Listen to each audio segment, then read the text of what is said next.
Hi everyone, welcome back to another edition of Thrive in 3, a brief conversation about thriving in life and in business. And today I have with me Chris Watkins. Hi Chris. Hi. Lovely to have you here. Would you like to introduce yourself to our viewers? Yeah, no problem. Well, I'm Chris Watkins. I'm an early years specialist. I do lots of things. Sorry, a what specialist? Early years. So 0 to 5-year-olds and occasionally up to 12. Okay. Carry on. So yeah, what I do is I've got a daycare setting. So I work with around 40 children a day. I've got 9 staff. So yeah, I've managed to sneak out today. But yeah, everyone's coming back after lockdown, so it's really nice. I would sneak out a lot if I had 40 little ones. Oh no, I've got older teenagers at home, so it's nicer to be where I'm loved. Oh dear. All right, Chris, please tell us what your thriving tip of the day is. Okay, well, I wasn't born into a success story. I was born into a family where my parents had big mental health issues, drug issues. We weren't encouraged to go to college. We were encouraged to go straight into work. I got disowned when I was 19 years old and expected to just thrive on my own. I had a partner at the time. I had to move into his very male bedsit. Being obviously the only girl, washing my underwear was interesting to say the least. They probably thought he was trans, I don't know. So then back in 2008, we moved away. I've set up a business. I became a childminder, which really became quite successful really fast. I then moved house because my parents kept having children, so I moved to a bigger facility. Then my landlady decided that she was going to sell her house, and it was either lose everything, my home, my business, or find a way to make it work.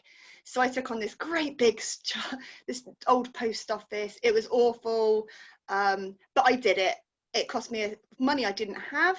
I was a single parent at the time, so you can probably imagine just how interesting that was with 2 very young children. But during this time, I got myself into university.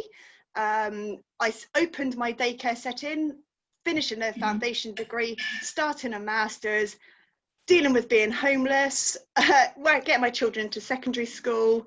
But the business went from strength to strength, and I couldn't believe it. So, I lived on the verge of bankruptcy every day. But today, I finished my master's in January. So now I'm Chris Watkins, FDMA. Thank you very much. I've written a book in early childhood education and a brand new approach to early years, how to get children to thrive and just play. So yeah, I want everybody to know that no one but you control your own destiny. There was no way, if I was still in that family, I should be where I am. But I'm here, I'm academic, I have developed a brand new approach in early years. My book comes out the end of the month and my business is thriving. So only you can stop you. So that is your tip. Only you can stop you. Absolutely, absolutely. So how can people not stop themselves? By being determined. I think I'm a product of my childhood. So I was brought up to be, I brought up my sisters. So I didn't realize at the time, but that helped me to build my resilience, and this is very much what I empower children to do in my setting and in the book. So I would recommend that just think as big as you physically can. My dream was to have a degree.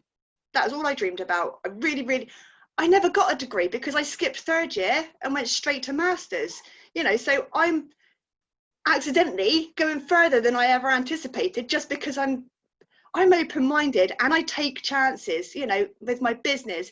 I had no money to open my business. I had 12 children in a building for 40 children and a huge rent to pay. But because I just went for it and kind of took a punt on me, it's really panned out. So yeah, the only person that can stop you, don't doubt yourself. Always think next step is bigger. It can never get any worse than you've ever been. Have a good, strong, clear goal, aspiration, and be determined. Go get it. Absolutely. Absolutely. My next mission is to get a mortgage in 2 years. I'm still a single parent. You know, my book is what is going to get me successful in training and teaching. I'm too qualified to teach now. You know, everything I ever dreamed of, I'm too qualified for now. So I've kind of got to do it my own way, make my own path. Why not? Absolutely. Thank you. I'm Lois from Coaching Conversations for Change and Walking Without Skin. And I would like to invite you all back to come and watch another edition of Thrive in 3. Thank you so much for being here, Chris. Thank you. Thanks very much. Bye. Take care.